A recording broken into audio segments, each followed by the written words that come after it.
पाहत आहात महाराष्ट्र न्यूज मराठी, एक ध्येय परिवर्तनासाठी। आषाढी एकादशीच्या पावन पर्वानिमित्त पुण्यातील SP international school and junior कॉलेजमध्ये पारंपरिक वारकरी संस्कृतीचा अनोखा संगम अनुभवायला मिळाला। टाळ मृदंगाचा निनाद, ज्ञानोबा तुकारामचा जयघोष आणि वारकरी वेशभूषेत सजलेल्या विद्यार्थ्यांच्या सहभागानं संपूर्ण परिसर भक्तिमय वातावरणात न्हाऊन निघाला।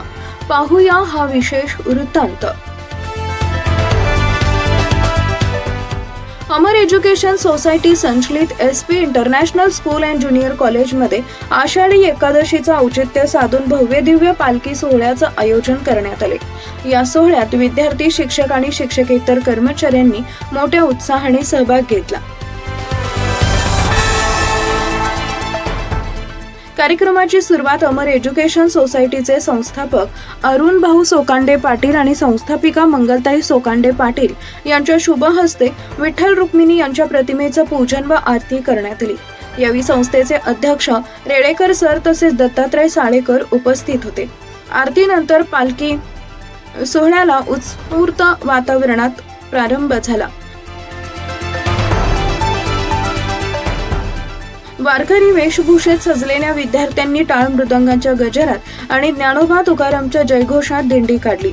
संत ज्ञानेश्वर महाराज, संत तुकाराम महाराज, विठ्ठल रुक्मिणी आणि इतर संतांच्या वेशभूषेतील विद्यार्थ्यांनी सर्वांचे लक्ष वेधून घेतले। कार्यक्रमाच्या समारोप प्रसंगी ज्ञानप्रसारक स्कूल अँड ज्युनियर कॉलेजचे प्राचार्य अमर सोकांडे तसेच SP international school and junior कॉलेजच्या प्राचार्या पल्लवी सोकांडे यांनी विद्यार्थ्यांना संतांच्या विचारांचा आदर्श जीवनात अंगीकारण्याचे आणि समाजात समता, बंधुभाव व सेवाभाव जोपासण्याचे आवाहन केले। अशाच सकारात्मक आणि प्रेरणादायी बातम्यांसाठी महाराष्ट्र न्यूज मराठीला लाईक, शेअर आणि सबस्क्राईब करायला विसरू नका।